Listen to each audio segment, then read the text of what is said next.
El libro de las tierras vírgenes, de Rudyard Kipling, audio 11. Kickern.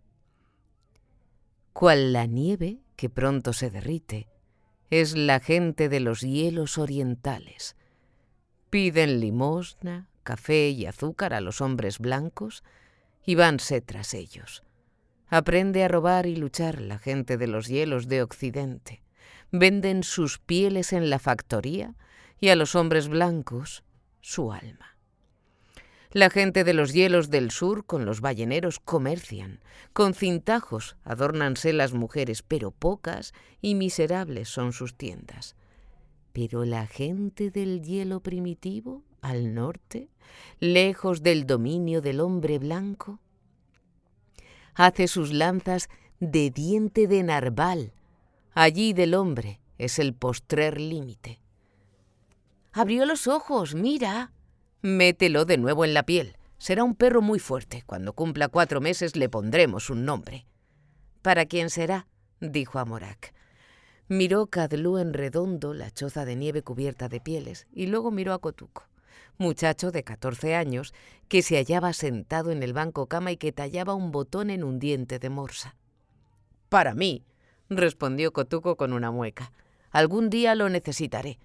Kadlu sonrió a su vez y sus ojos parecían enterrados en las gruesas mejillas y asintió con un movimiento de cabeza dirigiéndose a Amorak, en tanto que la feroz madre del cachorro gruñía al ver que el pequeñuelo se agitaba fuera de su alcance en la bolsa de piel de foca que se hallaba colgada sobre la lámpara de grasa de ballena para que estuviera calientita. Kotuko siguió tallando el marfil. Kadlu arrojó un montón de arreos para perros en un cuarto pequeño abierto en uno de los costados de la choza. Se despojó del pesado traje de caza hecho con piel de reno, púsolo en una red de delgadas ballenas entretejidas que colgaba sobre otra lámpara y se echó en el banco cama para cortar un trozo de carne de foca helada, esperando a que Amorak, su mujer, le trajera la comida acostumbrada, compuesta de carne hervida y de sopa de sangre. Había salido al despuntar el alba en dirección de los agujeros que forman las focas, a 2 leguas de distancia, y regresó a su choza con 3 de aquellos animales de gran tamaño. A la mitad del largo y bajo pasadizo de nieve, parecido a un túnel que conducía a la puerta interior de la choza, podían oírse ladridos y rumor de lucha a mordiscos. Eran los perros del trineo, que libres ya de su cotidiana labor, se disputaban los lugares calientes. Cuando los ladridos se tornaron demasiado fuertes, Kotuko se deslizó perezosamente del bancocama al suelo y cogió un látigo con elástico mango de ballena de medio metro de largo y con más de 7 de pesado y retorcido cuero. Se metió entonces en el corredor, en donde pareció, por el ruido, que los perros se lo comerían vivo. Pero todo aquello solo era su manera habitual de darle gracias a Dios por la comida que enseguida recibirían. Cuando llegó arrastrándose hasta el otro extremo, media docena de peludas cabezas seguían todos sus movimientos, mientras él se dirigía a una especie de horca fabricada con quijadas de ballena, en donde se colgaba la carne destinada a los perros. Arrancó grandes trozos helados, sirviéndose para ello de un arpón de ancha punta. Y luego permaneció en pie con el látigo en una mano y la carne en la otra. Llamó a cada animal por su nombre, primero a los más débiles. Y pobre del animal, que se hubiera movido antes de su turno, porque la deshilachada punta del látigo, restallando como un rayo, le hubiera arrancado 1 pulgada más o menos de pelo y piel. Cada animal gruñía, mordía su ración, se atragantaba al devorarla y se apresuraba a guarecerse en el pasadizo. En tanto que el muchacho, de pie sobre la nieve e iluminado por la vivísima luz de la aurora boreal, daba a cada quien lo suyo según estricta justicia. El último fue un gran perro negro que dirigía a los demás en el tiro y mantenía el orden entre ellos cuando llevaban los arreos. A este le dio Kotuko ración doble, que acompañó con un chasquido de látigo. «¡Ah!», exclamó el muchacho recogiendo y arrollando su látigo. Hay un pequeñuelo sobre la lámpara, el cual gruñirá de firme. Sarpok, adentro. Retrocedió a gatas por encima de los perros. Con un sacudidor de ballena que guardaba detrás de la puerta a Morak, se quitó la nieve que tenía sobre el traje de pieles. Golpeó ligeramente las que forraban el techo de la choza para que cayeran los carámbanos que quizás estaban sobre ellas, desprendidos de la bóveda de nieve que estaba encima. Después se acostó, hecho una bola sobre el banco. Empezaron a roncar los perros del pasadizo y a dar leves gemidos mientras dormían. El hijo menor de Amorak, en su honda capucha de pieles, pateó y lloró hasta casi ahogarse, y la madre del cachorro, al que acababan de escogerle amo, permanecía echada al lado de Kotuko con los ojos fijos en la bolsa de piel de foca colocada en un lugar seguro y tibio sobre la ancha y amarilla llama de la lámpara. Y todo esto ocurría muy lejos, hacia el norte, más allá del Labrador y del estrecho de Hudson, donde las grandes mareas levantan los hielos, al norte de la península de Melville, incluso al norte de los pequeños estrechos de Fury y de Hecla. En la playa septentrional de la tierra de Baffin, en donde la isla de Bylot se eleva por encima de los hielos del estrecho de Lancaster, como el molde de un pastel puesto boca abajo.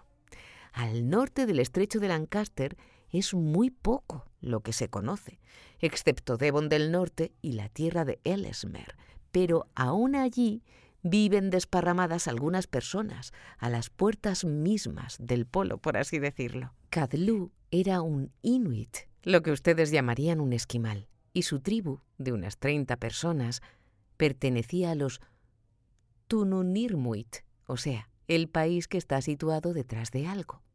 Llámanse en los mapas aquellas costas desiertas Ensenada del Consejo de Marina, pero siempre es preferible el nombre de Inuit, porque puede decirse en realidad que aquella tierra está situada detrás de todas las cosas del mundo. Solo hielo y nieve hay allí durante 9 meses. Sucédense los huracanes los unos a los otros, con un frío que no puede imaginarse quien no haya visto el termómetro a 18 grados centígrados, cuando menos bajo cero. 6 meses de esos 9 transcurren en la oscuridad. Esto es lo que hace horrible a aquel país. En los meses de verano, que son 3, solo hiela continuamente durante las noches y durante el día, de cada 2 hiela en 1. Entonces empieza a desaparecer la nieve en las pendientes que se hallan en el sur. Unos cuantos sauces enanos muestran sus yemas lanosas. Alguna diminuta piñuela parece que va a florecer. Playas de fina arena y de guijarros descienden hasta el mar. Levántanse piedras bruñidas y rocas veteadas por encima de la granulada nieve.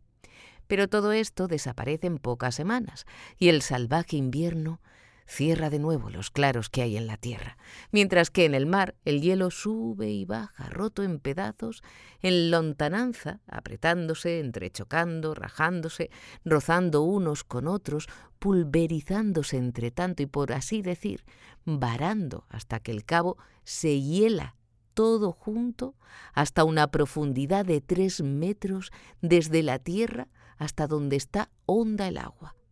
En invierno, Kadlu perseguía a las focas hasta los confines de aquellas tierras hielos y les clavaba el arpón cuando salían a respirar en sus agujeros. Las focas deben contar con agua para vivir y cazar en ella peces. En pleno invierno sucedía allí con frecuencia que el hielo se corría hasta unas 20 leguas sin rajarse, partiendo de la playa más próxima. En primavera, él y los suyos se retiraban de los hielos amontonados en el mar, dirigiéndose a las rocas de tierra firme, y allí levantaban sus tiendas hechas de pieles y cazaban con lazo aves marinas o arponeaban a las focas jóvenes que se asoleaban en las playas. Más tarde se dirigían hacia el sur, a la tierra de Baffin, para dedicarse allí a la caza del reno y hacer su provisión anual de salmón en los centenares de corrientes y lagos del interior, y regresaban al norte en septiembre u octubre para cazar bueyes almizclados y para la matanza usual de focas del invierno. Estos viajes se hacían en trineos de perros que recorrían 6 o 7 leguas cada día, o algunas veces siguiendo la costa en grandes botes de mujeres, construidos de pieles en los que los niños y los perros se echan a los pies de los remeros y las mujeres entonan canciones mientras se desliza de cabo en cabo por las frías y cristalinas aguas. Todos los objetos, algo refinados que conocían los Tunonirmiut, provenían del sur, a saber, maderos acarreados por el agua que les servían para trineos, hierro en barras para las puntas de los arpones, cuchillos de acero, calderos de hojalata en que se cocía la comida mucho mejor que en los antiguos utensilios de cocina fabricados con esteatita, pedernal, acero y hasta fósforos, y cintas de colores para el cabello de las mujeres, espejillos baratos y tela de color rojo para las orlas de las chaquetas de piel de reno. Kadlu se dedicaba al tráfico valioso de blancos y retorcidos dientes de narval y buey almizclado. Estos se cotizan tanto como las perlas, que vendía él a los Inuit del sur, quienes a su vez traficaban con los balleneros y con las factorías que tienen los misioneros en los estrechos de Exeter y Cumberland. Y así se encadenaban las cosas hasta que una caldera, comprada por el cocinero de algún barco en el bazar de Bendy, podía ir a parar sobre una lámpara de grasa de ballena en el sitio más frío del círculo polar ártico. Kadlu, como buen cazador, contaba con gran número de arpones de hierro, cuchillos para cortar la nieve, dardos para cazar pájaros y cuantas cosas hacen fácil la vida en los lugares de los grandes fríos. Era además el jefe de su tribu, o como ellos dicen, el hombre que lo sabe todo por propia experiencia. Esto no le daba ninguna autoridad, excepto la de permitirle aconsejar a sus amigos que cambiaran de cazadero, pero Kotuko se aprovechaba de ello para mandar un poco, a la manera perezosa de los gordos inuit a los demás muchachos cuando salían por la noche para jugar a la pelota a la luz de la luna o para cantar la canción del niño a la aurora boreal.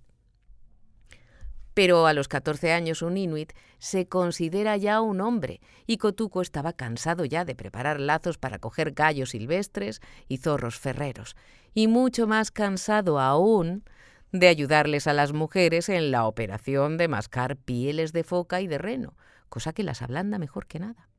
Durante todo el largo día, en tanto que los hombres salían de caza, quería ir al Wagi, la casa del canto, cuando los cazadores se reúnen allí para celebrar sus misterios, y el Angekok, el hechicero, después de apagar las lámparas, les infunde un terror que hallaba delicioso, evocando el espíritu del reno que pateaba sobre el techo de la casa, o arrojando una lanza contra las sombras de la noche y viéndola volver atrás, cubierta de caliente sangre.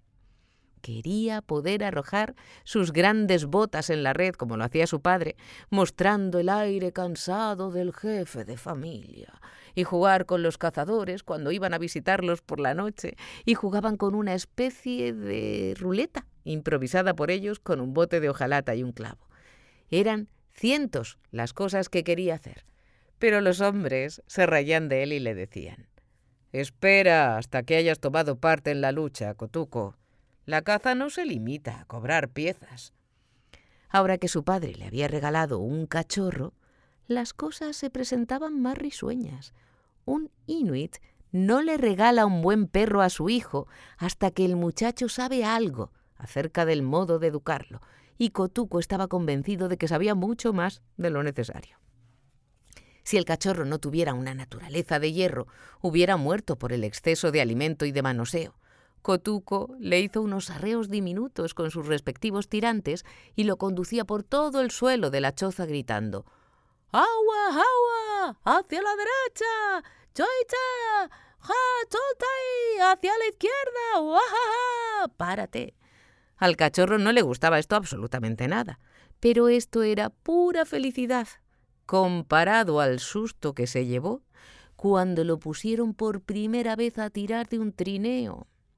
Se limitó a sentarse en la nieve y ponerse a jugar con el tirante de piel de foca que iba desde sus arreos hasta el pitu, la gran correa de los arcos del trineo. Arrancó el tiro de los demás perros y el cachorro sintió que le pasaba por encima el vehículo de 3 metros de largo, arrastrándolo por la nieve, en tanto que Kotuko reía hasta que se le saltaron las lágrimas. Vinieron luego días y días en que oía siempre el chasquido del cruel látigo que silba como el viento que pasa sobre el hielo, y todos sus compañeros lo mordían porque no sabía trabajar como ellos, y el roce de los arreos lo desollaba vivo, y ya no le era permitido dormir con Kotuko, sino que lo hacían quedarse en el lugar más frío del pasadizo. Eran tiempos muy duros aquellos para el cachorro.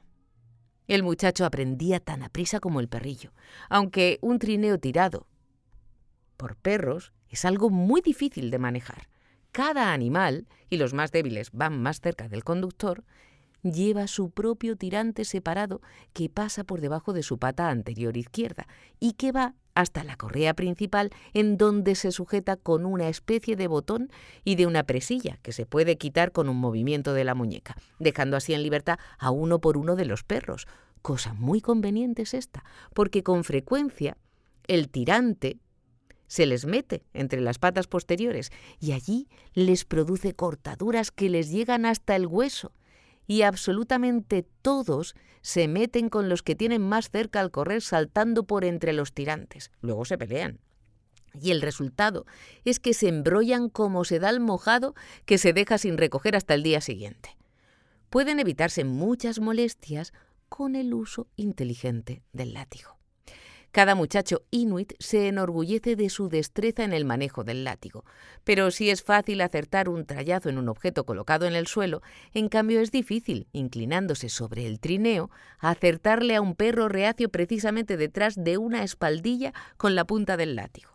Si se riñe a un perro, llamándolo por su nombre y accidentalmente otro recibe el golpe no destinado a él, los dos se pelean en el acto y hacen que se paren todos los del tiro. Además, si se viaja con un amigo y se empieza a hablar con él, o si se viaja solo y se empieza a cantar, todos los perros se detienen, se vuelven en redondo y se sientan para escuchar la plática o el canto. A Kotuko se le escapó el trineo una o dos veces por haberse olvidado de poner un estorbo delante del mismo al pararlo, y rompió muchos látigos y estropeó algunas correas antes de que se le pudiera confiar un tiro completo de 8 perros y el trineo más rápido. Pero entonces se sintió persona importante y sobre el liso y oscuro hielo se deslizaba ligero y atrevido con la rapidez de una jauría lanzada en persecución de una pieza. Recorría hasta 2 leguas y media, hasta los agujeros de las focas, y una vez en el cazadero soltaba una de las correas del pitu y dejaba libre al perrazo negro, que era el más listo de todo el conjunto. Tan pronto como el animal olfateaba alguna de aquellas aberturas, Kotuko volcaba el trineo, clavando en la nieve el par de aserradas astas que se elevan del respaldo como los asideros de un cochecillo de niño, y así el tiro de perros no podía moverse. Entonces el muchacho avanzaba arrastrándose pulgada a pulgada y esperaba hasta que la foca se asomaba para respirar. Lanzaba luego rápidamente hacia abajo el arpón con la cuerda atada a él y tirando de ésta, al poco rato, subía una foca muerta, a la cual arrastraba cuando llegaba a la superficie del hielo hasta el trineo con ayuda del perro negro. Este era el momento en que los perros del tiro aullaban rabiosos, presa de una gran agitación. Pero Kotuko les daba latigazos en la cara con la traílla, que parecía una barra de hierro candente, hasta que el cuerpo del cazado animal se ponía rígido. La vuelta a casa era el trabajo más duro. Había que arrastrar el cargado trineo entre el duro hielo y los perros, en vez de tirar, solían sentarse, mirando hambrientos a la foca. Al fin partían por el hollado camino de todos los trineos que iban a la aldea, trotando sobre aquel hielo que resonaba como si fuera metálico, con las cabezas gachas y las colas en alto, en tanto que Kotuko se ponía a cantar Angutibaun tainau tananetana, la canción del cazador que regresa. Y salían voces que le llamaban de todas las casas que hallaba al paso, bajo aquel vasto cielo sombrío alumbrado solo por las estrellas. Cuando Kotuko, el perro, llegó a su completo desarrollo, también se divirtió a su manera.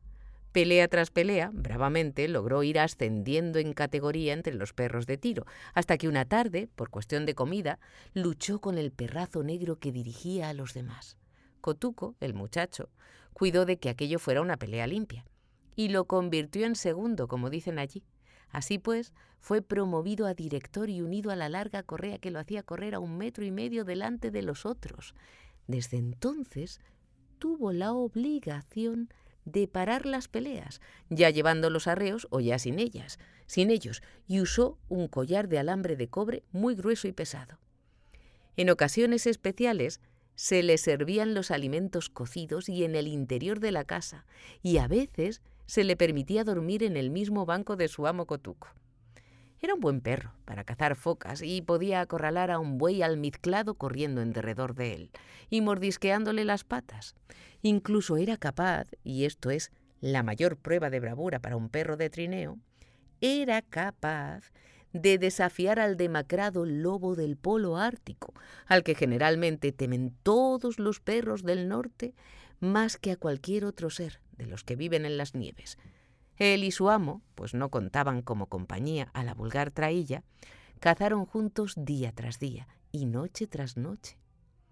El muchacho envuelto en pieles y el feroz animal con el pelo largo y amarillo. Él y su amo, pues no contaban como compañía a la vulgar traílla, cazaron juntos día tras día y noche tras noche.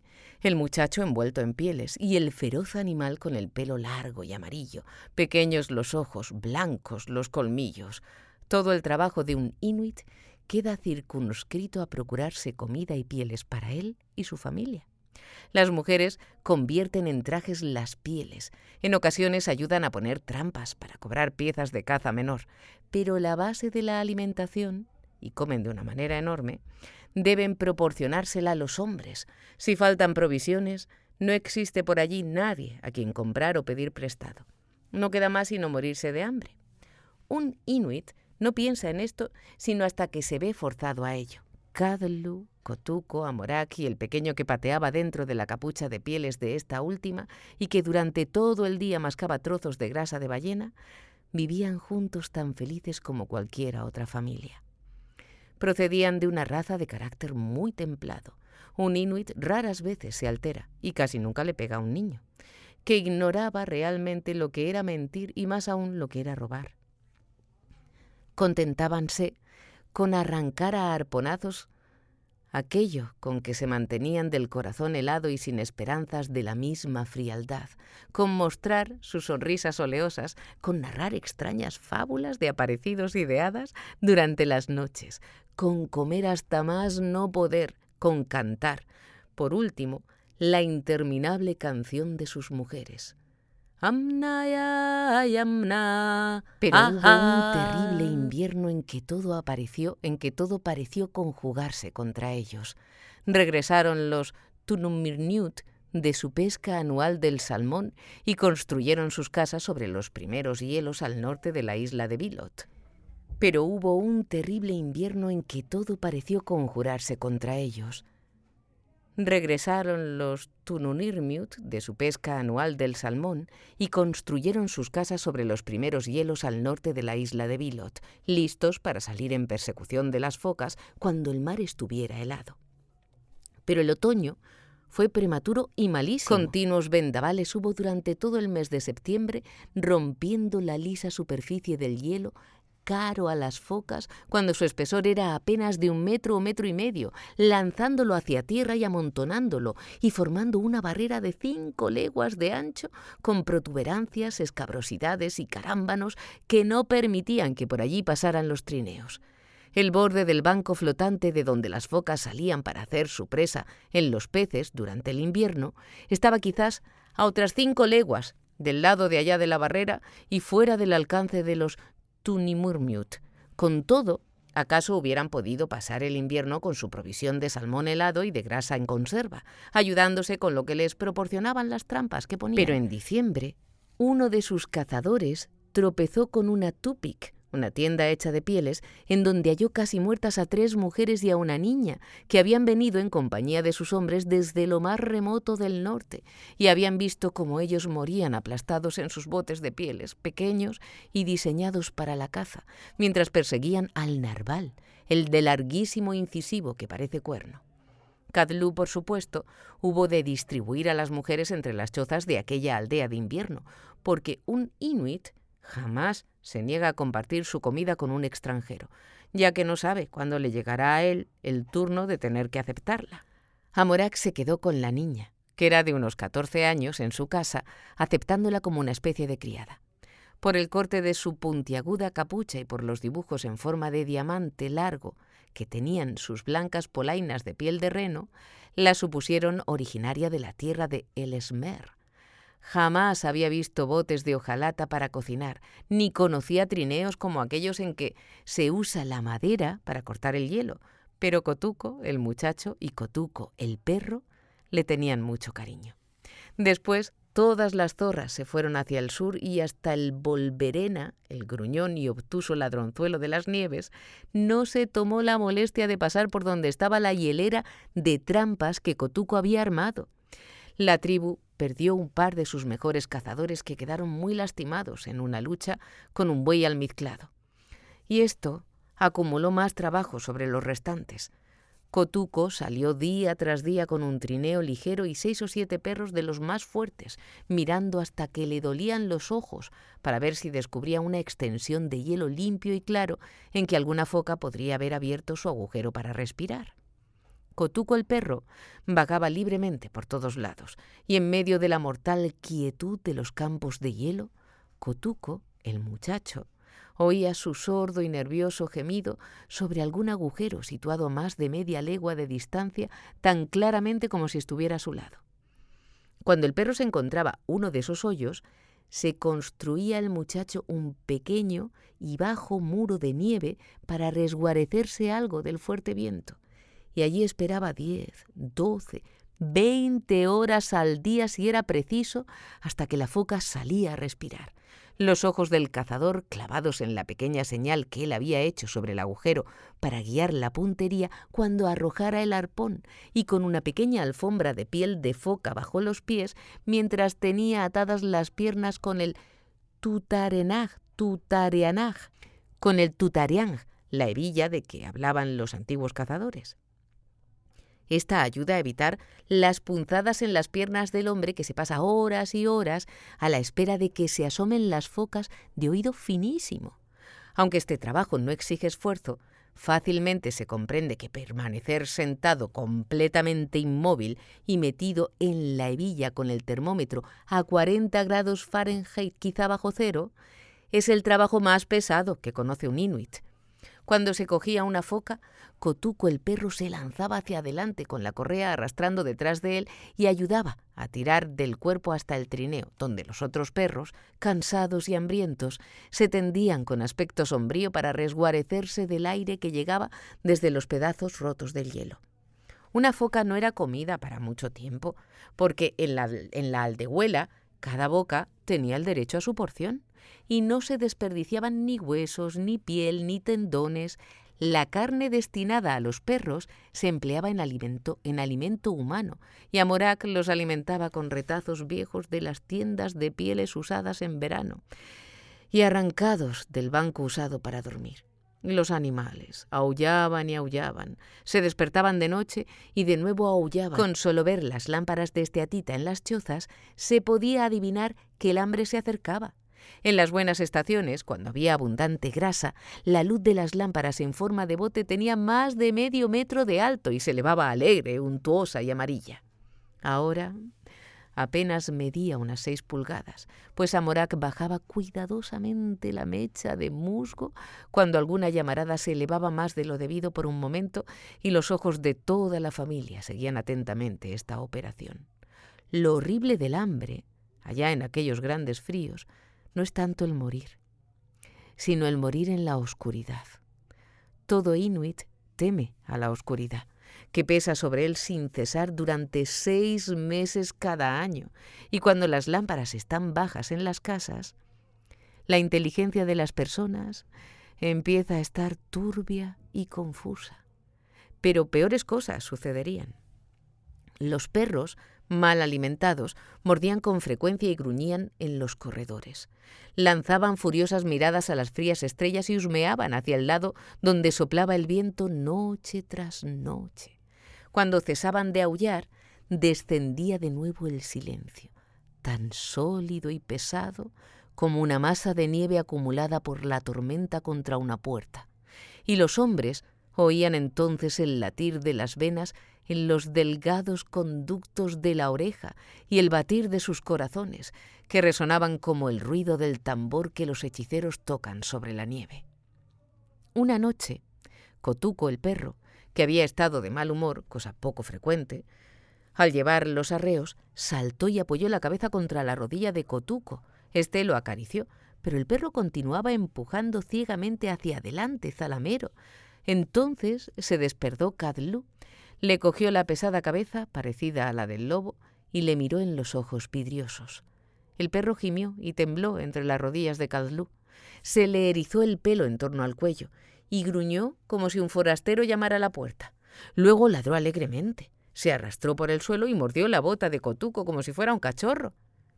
«¿Qué le sucede?», preguntó Kotuko, que empezaba a sentir miedo. «La enfermedad», respondió Kadlu. «Tiene la enfermedad de los perros». Kotuko, el perro, levantó el hocico y aulló una y otra vez.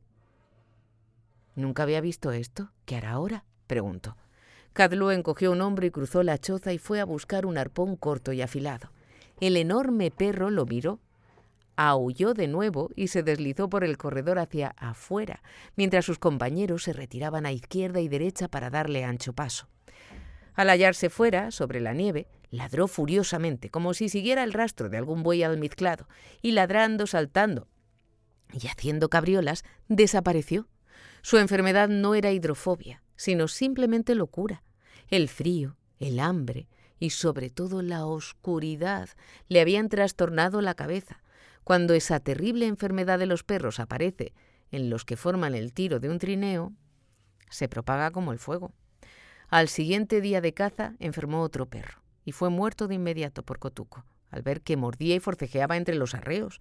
Luego el perro negro, que hacía de segundo y que en tiempos antiguos había sido el que dirigía, empezó de pronto a ladrar como si siguiera la pista a un reno imaginario, y cuando lo soltaron del pitu, se lanzó contra un gran montón de hielo y huyó como lo había hecho el que dirigía el tiro, con los arreos colgando. Después de esto, nadie quiso ya sacar a los perros. Los necesitaban para algo más, y ellos lo sabían. Y por esto, aunque estaban atados y tomaban los alimentos de la mano de sus dueños, sus ojos revelaban desesperación y miedo. Y para que todo fuera peor, empezaron las viejas a contar cuentos de fantasmas y a decir que habían visto los espíritus de los cazadores muertos desaparecidos aquel otoño, los cuales habían profetizado horribles sucesos. Kotuko sintió más que nada la pérdida de su perro, porque aunque un inuit come enormemente, sabe también ayunar. Pero la oscuridad, el hambre, el frío y las intemperies lo hicieron empezar a oír voces dentro de su cerebro y a ver gente que no existía, que estaba fuera del alcance de sus miradas. Una noche acababa de quitarse la hebilla tras 10 horas de espera. Cabe sobre uno de los agujeros de focas llamados ciegos y se encaminaba a la aldea, sintiéndose débil y desvanecido casi. Hizo un alto para apoyarse de espaldas contra una peña que daba la casualidad de estar sostenida, como las rocas que se balancean, sobre un solo punto saliente de hielo. Y ésta rodó pesadamente, y mientras Kotuko saltaba a un lado para evitarla, resbaló aquella en dirección hacia él, chirriando y silbando por el hielo que tenía forma de talud. Esto fue suficiente para Kotuko. Había sido educado en la creencia de que cada roca y cada peña tienen su dueño, su inuit, que era generalmente algo parecido a una mujer con un solo ojo que recibía el nombre de Tornak, y que cuando una Tornak quería ayudar a un hombre, rodaba tras él dentro de su pétrea casa y le preguntaba si quería tomarla como su espíritu protector. En el verano, durante los deshielos, las rocas y las peñas que el hielo sostiene ruedan y resbalan por toda la superficie del terreno. Así, no es difícil comprender cómo nació la idea de las piedras que viven. Kotuko sintió que la sangre le latía en las orejas, cosa que había sentido durante todo el día, y creyó que esto era la Tornak de la piedra que le hablaba. Antes de llegar a su casa, ya estaba convencido de que había tenido con aquella una larga conversación, y como toda su gente creía que esto era muy posible, Nadie lo contradijo. Me dijo: me lanzo desde el lugar que ocupo en la nieve, repetía Kotuko con los ojos hundidos e inclinándose hacia adelante en la malalumbrada choza. Dijo: seré tu guía, te guiaré a los mejores agujeros de focas. Mañana salgo de caza y la Tornak me guiará. Luego vino el Angekok, el hechicero de la aldea, y Kotuko se lo refirió todo por segunda vez. No perdió ni una tilde al ser repetido. Sigue a los Tornait, los espíritus de las piedras, y ellos nos darán de nuevo comida, dijo el Angekok. Ahora bien, la muchacha procedente del norte había estado echada cerca de la lámpara durante días enteros, comiendo poco y hablando menos. Pero cuando Amorak y Kaldú, a la siguiente mañana, empezaron a cargar y a atar un pequeño trineo de mano para Kotuko, y lo cargaron con todos los útiles de caza y con cuanta grasa y carne de foca helada fue posible, ella cogió la cuerda con que se arrastraba el vehículo y se colocó valientemente al lado del muchacho. «Vuestra casa es la mía», dijo mientras el trineo chirriaba y saltaba tras ellos en la terrible noche ártica. «Mi casa es tu casa», respondió Kotuko, «pero creo que ahora nos dirigimos ambos a Sedna». Ahora bien, Sedna es la señora del mundo inferior, y todo inuit cree que toda persona que muere debe pasar un año en el horrible país de aquella antes de ir a Quadlinparmuit, el lugar de la felicidad, en donde nunca hiela y donde gordos renos se acercan a uno en cuanto se les llama. Allá en la aldea la gente gritaba: «Los Tornait han hablado a Kotuko. Enseñáranle el hielo libre. Regresará trayéndonos focas». Pronto sus voces se perdieron en la fría y vacía oscuridad, y Kotuko y la niña se acercaban hombro con hombro al tirar de la cuerda o al empujar el trineo por el hielo en dirección al mar polar. Kotuko insistía en que la Tornak de piedra le había dicho que fuera hacia el norte, y hacia el norte se dirigieron bajo la constelación de Tutinjung, el Reno, o sea, la que nosotros llamamos Osa Mayor. Ningún europeo hubiera sido capaz de caminar más de media legua cada día sobre pequeños trozos de hielo y sobre aristas afiladas, pero aquella pareja conocía con toda exactitud el movimiento de la muñeca que obliga a un trineo a dar vuelta en torno a una aglomeración de hielo, y el exacto y repentino tirón que lo levanta, casi sobre una quebradura de la superficie, la cantidad de esfuerzo con que, con pocos y mesurados arponazos, se abre un camino cuando toda esperanza de hallar uno parece ya perdida. La muchacha no solo callaba, sino que agachaba la cabeza, y la orla de piel de volverena que adornaba su capucha de armiño le caía sobre su cara ancha y oscura. El cielo, sobre sus cabezas, era de un negro intenso de terciopelo y se tornaba en el horizonte en tiras de color rojo, y las grandes estrellas brillaban como si fueran faroles. Por las profundidades del alto cielo se deslizaba de cuando en cuando una oleada de luz verdosa de la aurora boreal, ondeaba como una bandera y luego desaparecía, o bien estallaba algún meteoro hundiéndose de tiniebla en tiniebla y apareciendo detrás de él una lluvia de chispas. Entonces podían ver la ondulada superficie de los flotantes hielos del mar con ribetes y adornos de raros colores, rojos, cobrizos y azulados, pero a la luz ordinaria de las estrellas todo se veía de un color gris mortecino. Los hielos flotantes, como recordaréis, habían sido sacudidos y aglomerados por los vientos de otoño, por lo que parecía que había pasado por allí un temblor de tierra, habiéndose helado después todo. Podían verse canales, barrancos y agujeros, semejantes a cascajares abiertos en el hielo, pedazos de que habían permanecido en la primitiva superficie total, otros negros, parecidos a pústulas, que habían sido arrojados bajo los hielos flotantes por algún vendaval y vueltos después a levantar. Piñas de hielo redondeadas, crestas como dientes de sierra que la nieve, que va volando delante del viento, había hecho, y verdaderos pozos de paredes hundidas, en los cuales, en una extensión de por lo menos 1 hectárea o hectárea y media, el nivel del suelo era mucho más bajo que en el resto del terreno. Desde cierta distancia hubiéranse podido tomar por focas o morsas los pedazos de hielo, o por trineos puestos boca abajo, o por hombres en expedición de caza, o incluso por el mismísimo gran fantasma blanco del oso de 10 patas. Pero a pesar de todas esas formas fantásticas que parecían a punto de cobrar vida, no se escuchaba ningún ruido, ni siquiera el más pequeño eco de algún rumor. Y al través de ese silencio y esa soledad, donde repentinas luces se encendían y se apagaban nuevamente, el trineo y quienes lo empujaban se arrastraban como visiones de pesadilla, una pesadilla sobre el fin del mundo, en el fin del mundo. Cuando se sentían cansados, Kotuko construía lo que los cazadores llaman media casa, una pequeñísima choza de nieve en la cual se metían muy apretados uno contra el otro, con la lámpara de viaje, y trataban de deshelar la carne de foca que llevaban. Una vez que habían dormido, empezaba la marcha de nuevo, unas 7 leguas diarias y no acercarse al norte más que 2 leguas y media. La muchacha iba siempre silenciosa, pero Kotuko hablaba para sí mismo algunas veces y rompía a cantar canciones que había aprendido en la casa del canto. Canciones sobre el verano, sobre los renos y el salmón, todas ellas horriblemente fuera de lugar en aquella estación.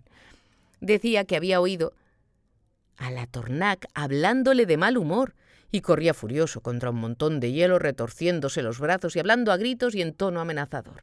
A decir verdad, Kotuko estaba casi loco en aquel tiempo, pero la muchacha estaba segura de que su espíritu guardián lo había estado guiando y que todo terminaría bien. Por tanto, no se sorprendió cuando al final de la 4ª jornada, Kotuko, cuyos ojos brillaban como bolas de fuego, le dijo que su Tornac lo seguía a través de la nieve bajo la forma de un perro de 2 cabezas. La muchacha miró hacia donde señalaba Kotuko y le pareció que algo se deslizaba hacia un barranco. No era ciertamente una cosa humana, pero todo el mundo sabe que el Tornait prefiere aparecerse en la de un oso o de una foca o de otros animales.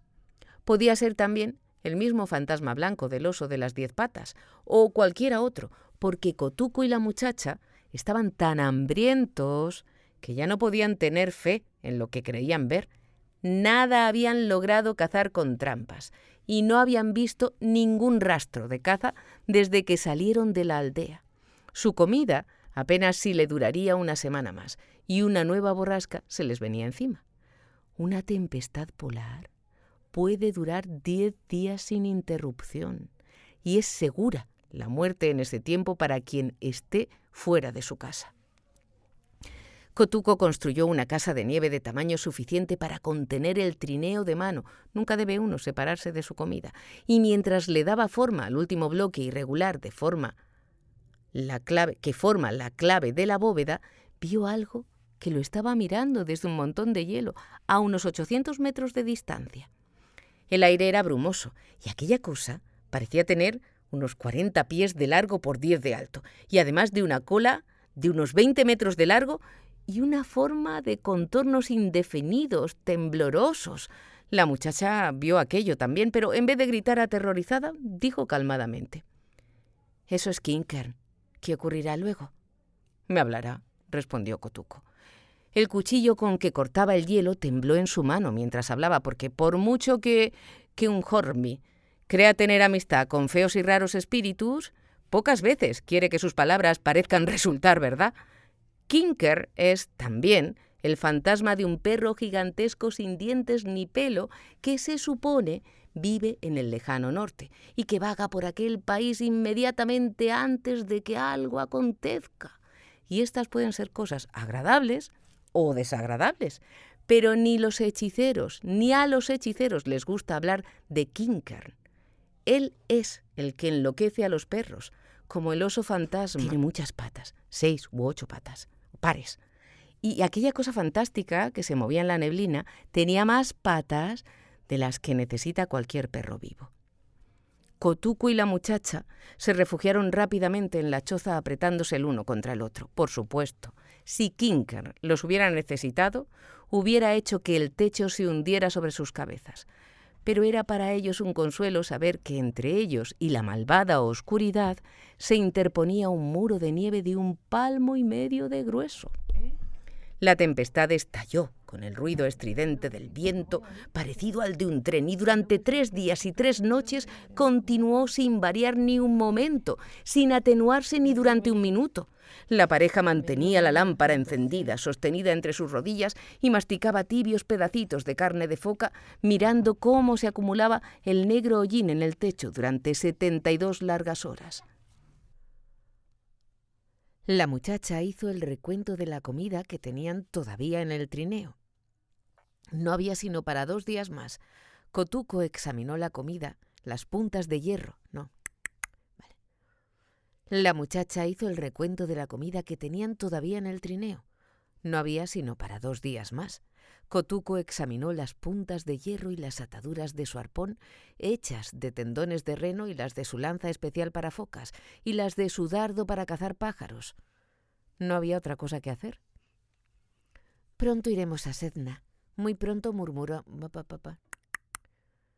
«Pronto iremos a Sedna», muy pronto murmuró la muchacha.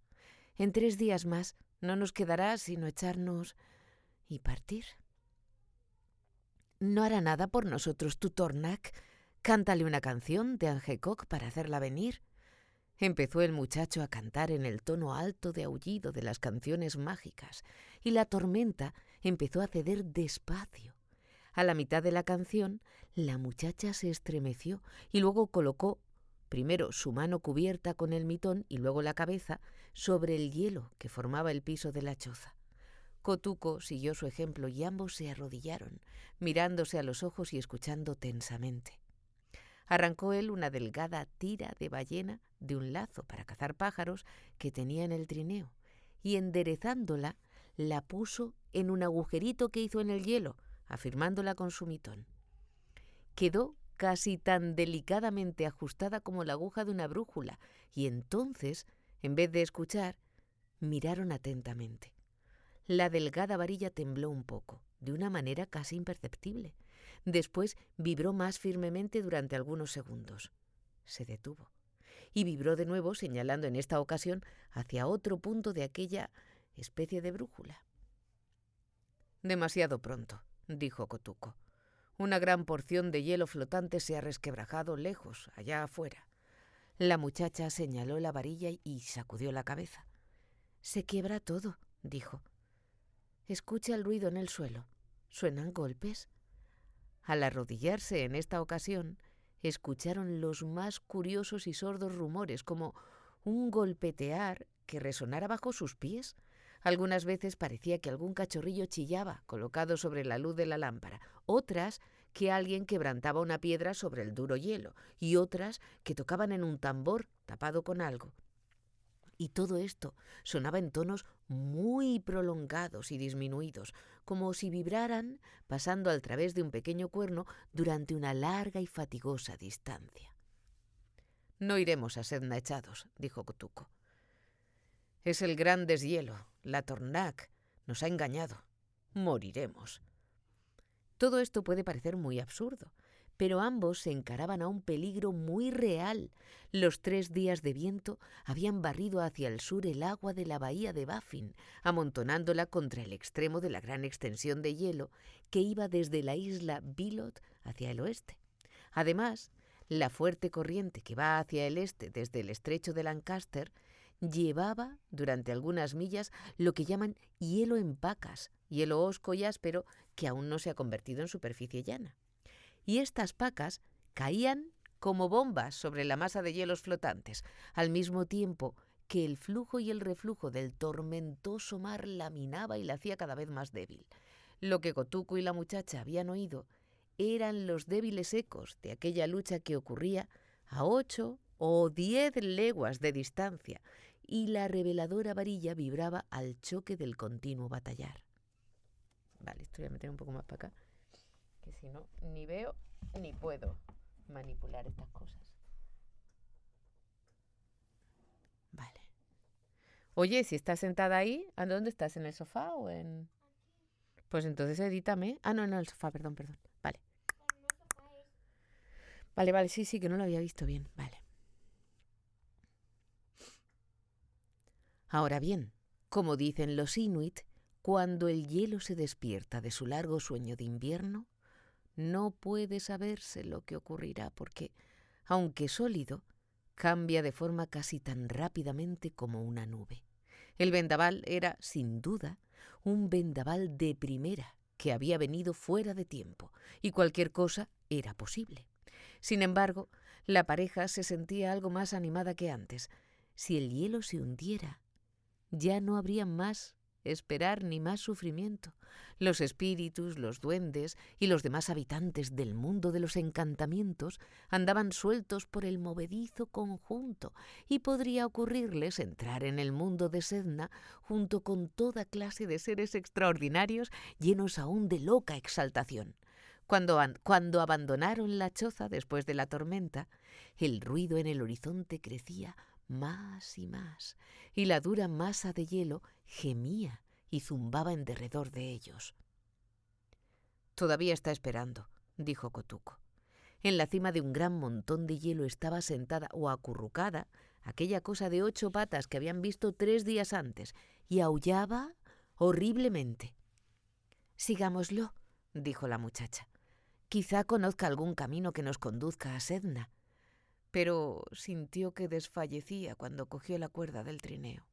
La cosa se movía despacio y torpemente por encima de los picos de hielo, dirigiéndose siempre al oeste, hacia la tierra, y ellos siguieron también el mismo camino, en tanto que se acercaba cada vez más el ruido atronador que se oía en el borde de la gran masa de hielo flotante allá en el mar. La masa de hielo estaba ya rajada en todos sentidos en el espacio de 1 legua en dirección a la tierra, y capas de 3 metros de grueso, que ora medían unos pocos metros cuadrados o bien unas 8 hectáreas, saltaban, se hundían y chocaban unas contra otras, o con la porción de la masa total que aún no estaba rota, al ser cogidas y sacudidas por el oleaje revuelto que se agitaba entre ellas. La masa de hielo estaba ya rajada en todos los sentidos en el espacio de 1 legua en dirección a la tierra, y capas de 3 metros de grueso, que ora medían unos pocos metros cuadrados o bien unas 8 hectáreas, saltaban, se hundían y chocaban unas con otras, o con la porción de la masa total que aún no estaba rota, al ser cogidas y sacudidas por el oleaje revuelto que se agitaba entre ellas. Este ariete de hielo era, por decirlo así, la avanzada del ejército que el mar lanzaba contra sus mismos hielos flotantes. El incesante quebrarse y chocar de los pedazos ahogaba casi el chillido de la especie de láminas arrojadas enteras bajo la gran masa, como baraja que se esconde a toda prisa bajo el tapete de la mesa. Donde el agua era poco profunda, estas láminas se amontonaban las unas sobre las otras hasta que las inferiores tocaban el fango a 15 metros de profundidad, y el mar descolorido hacía de dique tras el sucio hielo hasta que la presión creciente arrojaba todo de nuevo hacia adelante. Además de los hielos flotantes y de las pacas de hielo, el vendaval y las corrientes hacían descender verdaderos aludes, especie de montañas movibles arrancadas de las costas de Groenlandia o de la playa septentrional de la bahía de Melville. Llegaban pesadas y solemnes, rompiéndose las olas en blanca espuma en torno suyo, y avanzaban en dirección a la gran masa como una antigua flota que navegase a toda vela. Tal o cual alud que parecía presto a llevarse por delante al mundo entero, fondeaba como sin fuerzas en el agua profunda, empezaba a dar vueltas y terminaba revolcándose en la espuma y en el fango.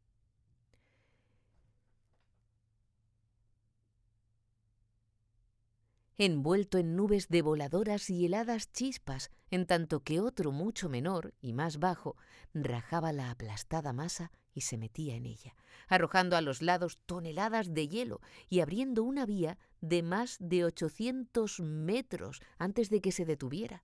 Caían unas como espadas que cortaban canales de sinuosos bordes, otros se rompían en una lluvia de pedazos que pesaban docenas de toneladas cada uno y se arremolinaban estruendosamente. Otros, por último, Se elevaban enteros fuera del agua y al juntarse se retorcían como atormentados por el sufrimiento y caían pesadamente sobre uno de sus lados mientras el mar pasaba sobre ellos.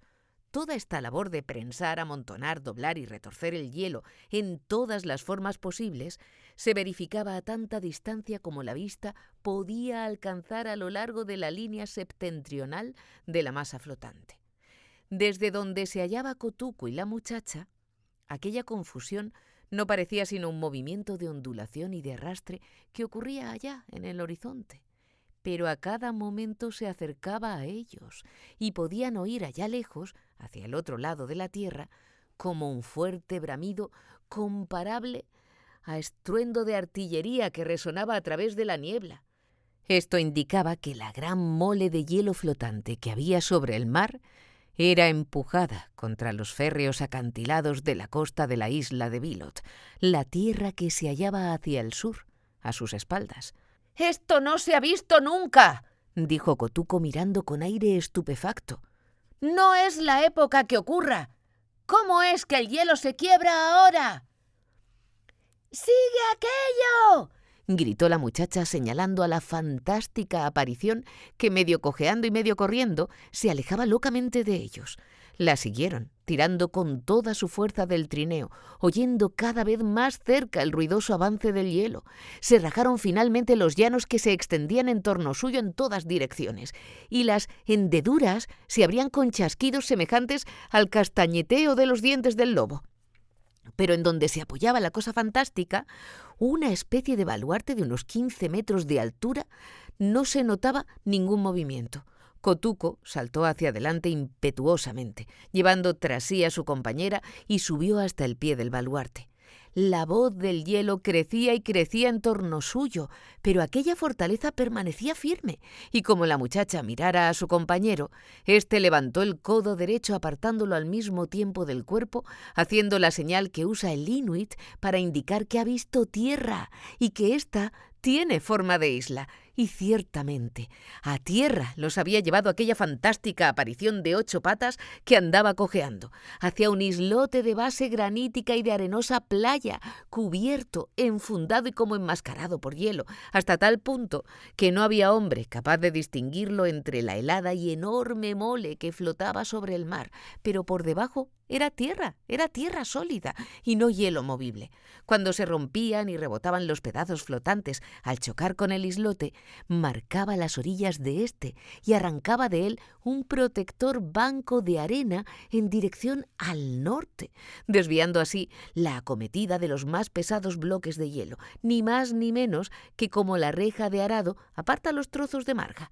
Existía el peligro, por supuesto, de que alguna gran extensión de hielo por alguna tremenda presión remontara la playa e hiciera desaparecer completamente la parte alta del islote. Pero tal idea no les preocupó ni a Kotuko ni a la muchacha, mientras construían su casa de nieve y empezaban a comer, oyendo cómo las moles congeladas golpeaban en la playa y rodaban por ella. La cosa fantástica había desaparecido, y Kotuko hablaba excitado de su poder sobre los espíritus, en tanto que se acurrucaba junto a la lámpara. En medio de sus insensatas afirmaciones, la muchacha empezó a reír, balanceando el cuerpo hacia adelante y hacia atrás. A sus espaldas, avanzando cautelosamente dentro de la choza, se veían 2 cabezas, una amarilla y la otra negra, que pertenecían a los 2 más avergonzados y tristes perros que jamás se haya visto. Uno era Kotuko, el perro, y el otro, el que había dirigido el trineo. Ambos estaban ahora gordos, de buen aspecto y completamente curados de su locura, pero iban unidos el uno al otro de la manera más extraña. Recordaréis que cuando huyó el perro negro, llevaba colgando los arreos. Debió encontrarse con Kotuko, el perro, y jugar o pelear con él, porque el lazo que le pasaba por las espaldillas se enganchó en los alambres de cuero retorcido que llevaba Kotuko en su collar, y se habían enredado de tal modo y tan fuertemente que ninguno de los 2 pudo coger la correa con los dientes para separarla, siendo así cada uno atraído por su vecino. Esto, junto con la libertad de cazar por su cuenta, les ayudó a curarse de su locura. Estaban ya en su sano juicio. La muchacha empujó a los avergonzados animales hacia Kotuko y, muerta de risa, gritó: «Aquí tienes a Kinker, que nos llevó a tierra firme. Mira las 8 patas y las 2 cabezas». Kotuko los dejó en libertad cortando la correa y ambos se echaron en sus brazos, ambos al mismo tiempo, tratando de explicarle cómo habían recobrado la razón. Kotuko palpó los costados de los animales y vio que los tenían bien llenos y el pelo reluciente. «Encontraron comida», dijo sonriendo. «Creo que siempre no iremos a Sedna tan pronto. Mi Tornak los envió. Se han curado de su enfermedad». En cuanto hubieron acariciado a Kotuko, los 2 animales, que se habían visto obligados a dormir y comer y cazar juntos durante las últimas semanas, se lanzaron el uno contra el otro y hubo una gran batalla en la casa de nieve. «Los perros no se pelean cuando tienen hambre», dijo Kotuko. «Encontraron alguna foca. Durmamos ahora. Encontraremos comida». Cuando despertaron, el agua del mar había quedado ya libre en la playa septentrional del islote y todo el hielo suelto había sido lanzado hacia la tierra. Para un inuit siempre son encantadores los primeros rumores de la marea alta, ya que le advierten que se acerca la primavera. Kotuko y la muchacha se tomaron de las manos y sonrieron porque el ruido claro y fuerte que producía el mar entre el hielo les recordaba el tiempo de la pesca del salmón, de la caza del reno y el olor de los sauces rastreros cuando están en flor. Mientras miraban, el mar empezó a espesarse, casi congelado, entre los flotantes témpanos del hielo. Tan intenso era el frío. Pero en el horizonte veíase una ancha y roja claridad que era la luz del hundido sol. Era aquello como un bostezo en mitad del sueño, más que un verdadero despertar para levantarse. Y solo duró unos minutos la claridad, pero, con todo, marcaba la mejor estación del año. Nada, pensaron, podía cambiar ese curso de las cosas. Kotuko encontró a los perros peleándose sobre el cuerpo de una foca recién muerta, la cual había seguido a los peces que una tormenta hace siempre cambiar de lugar. Fue la primera de unas 20 o 30 que llegaron a la isla en el transcurso del día, y hasta que el mar se heló fuertemente, fueron por centenares las vivas cabezas negras que se vieron disfrutando del agua libre, poco profunda y flotando entre los témpanos de hielo. Era un gusto poder comer de nuevo hígado de foca, llenar las lámparas de grasa sin miedo de que escaseara y ver cómo la llama se elevaba a 1 metro de altura. Pero tan pronto como apareció el hielo nuevo en el mar, Kotuko y su compañera cargaron el trineo de mano e hicieron tirar de él a los 2 perros como nunca en la vida habían tirado, porque temían lo que hubiera podido ocurrir en la aldea. El tiempo seguía tan implacable como de costumbre, pero es mucho más fácil arrastrar un trineo cargado de víveres que cazar muriéndose de hambre. Dejaron los cuerpos de 25 focas enterrados en el hielo de la playa y listos para ser aprovechados, y luego se apresuraron a regresar con los suyos. Los perros les enseñaron el camino tan pronto como comprendieron lo que Kotuko deseaba que hicieran. Y aunque no había ninguna señal de la ruta que debían seguir, en 2 días se hallaban ya dando voces en la misma entrada de la casa de Kadlu. Solo 3 perros les contestaron. Los otros habían sido comidos y las casas estaban sumidas en la oscuridad. Pero cuando Kotuko gritó «¡Ojo!», que quiere decir carne hervida, le respondieron unas cuantas voces débiles, y cuando llamó a los habitantes de la aldea por sus nombres y con voz muy clara, no hubo nadie que faltase. 1 hora después brillaban las lámparas en casa de Kadlu. El agua de nieve derretida se calentaba al fuego. Hervían los botes de hojalata y el hielo goteaba desde el techo, en tanto que Amorak cocinaba comida para toda la aldea. El chiquitín, metido en su capucha de pieles, mascaba un pedazo de grasa que tenía sabor de nueces, y los cazadores se atiborraban metódica y pausadamente de carne de foca. Kotuko y la muchacha narraron sus aventuras.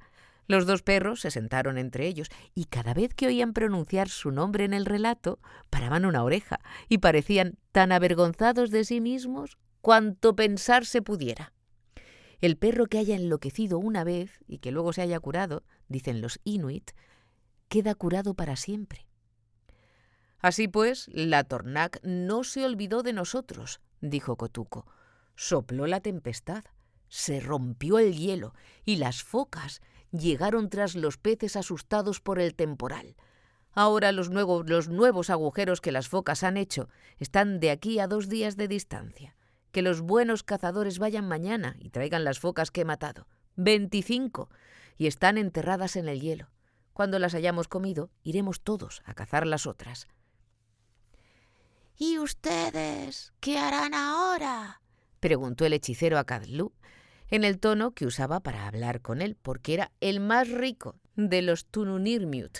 Kadlu miró a la muchacha, a la hija del norte, y dijo calmosamente: «Nosotros vamos a construir una casa». Y señaló hacia el noroeste de la casa de Kadlu, porque en ese lado es donde suelen vivir el hijo o la hija casados. La muchacha levantó sus brazos con las palmas de las manos vueltas hacia arriba y sacudió la cabeza incrédulamente. Era una extranjera, dijo, a la que habían recogido hambrienta y nada podía traer a la casa como dote.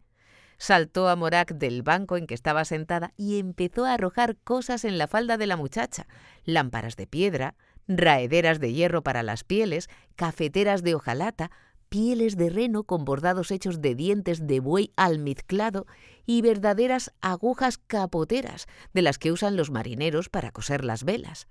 La mejor dote que jamás había sido dada en los confines del círculo polar ártico, y al recibirlo, la muchacha del norte inclinaba la cabeza hasta el suelo. «También esto», dijo Kotuko riendo y señalando a los perros que acercaron sus fríos hocicos a la cara de la joven. «¡Ja!», exclamó el Angekok tosiendo con aire importante, como si todo aquello lo hubiera él ya previsto.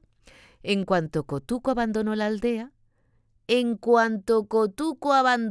aldea, me fui a la casa del canto y entoné canciones mágicas. Canté durante muchas noches e invoqué al espíritu del reno. Mis cantos hicieron que soplara el vendaval que quebró el hielo y llevó los perros a donde se hallaba Kotuko, cuando por poco muere aplastado. Mis canciones hicieron que la foca siguiera detrás del roto hielo. Mi cuerpo permanecía inmóvil en el huaki, pero mi espíritu vagaba lejos de él y guiaba a Kotuko y a los perros en todo cuanto se hizo. Yo lo hice todo». Todos los que se hallaban presentes estaban hartos de comida y soñolientos. Así pues, nadie se tomó el trabajo de contradecir tales afirmaciones, y el Angekok, en virtud de su oficio, se sirvió aún otro pedazo de carne hervida y se acostó después con los demás en la tibia y bien iluminada casa que olía a aceite. Ahora bien, Kotuko, que dibujaba muy bien al estilo inuit, grabó ciertos cuadros de todas sus aventuras en un largo pedazo de marfil en forma de plancha y con un agujero en uno de sus extremos. Cuando él y la muchacha fueron hacia el norte, a la tierra del Smer, en el año del llamado invierno maravilloso, dejó aquella historia grabada a Kadlu, quien perdió la tablilla entre los guijarros un verano en que se le rompió el trineo en la orilla del lago Netilin, en Nikosirin, hallándola allí a la primavera siguiente uno de los habitantes del país, el cual se lo vendió en Nijmegen a un hombre que era intérprete de un ballenero del estrecho de Cumberland, y este a su vez se lo vendió a Hans Olsen, que posteriormente fue contramaestre de un vapor que llevaba viajeros al cabo norte de Noruega. Cuando terminó la estación turística para estos viajes, el vapor hizo travesías entre Londres y Australia, haciendo escala en Ceilán. Allí vendió Olsen la plancha de marfil a un joyero cingalés por 2 zafiros falsos. Por último, yo la encontré, bajo un montón de cosas inútiles, en una casa de Colombo y la descifré del principio al fin. Angutibauntaina, Angutibauntaina. Esta es una traducción muy libre de la canción del cazador que regresa, como los hombres la cantaban después de cazar focas. El inuit repite siempre 1 y 1000 veces lo mismo. Angutibauntaina. Nuestros guantes están endurecidos por la sangre helada y nuestras pieles por la nieve que en montón se junta. Regresamos de cazar focas, focas que vivir suelen en los bancos de hielo. ¡Auhana, oha, oahac! Veloces los tiros de perros pasan, hay chasquidos de látigos, y los hombres regresan. Regresan de cazar focas de los bancos de hielo. Seguimos a la foca hasta su escondite secreto. Oímos cómo escarba bajo la tierra. Tendidos en la nieve la acechamos en el límite de los bancos de hielo. Le arrojamos la lanza, cuando a respirar sale, se la arrojamos así y así, hiriéndola de tal manera, matándola de tal suerte allá en los bancos de hielo. Pegajosos están nuestros guantes de sangre helada, pesan nuestros párpados con la nieve. Pero a la esposa y al hogar volvemos de allá, de los bancos de hielo. ¡Auhanahuahuacac! ¡Auhanahuahuacac! Los cargados trineos parecen volar. Las mujeres oyen cómo vuelven sus hombres de allá, desde lejos, de los bancos de hielo.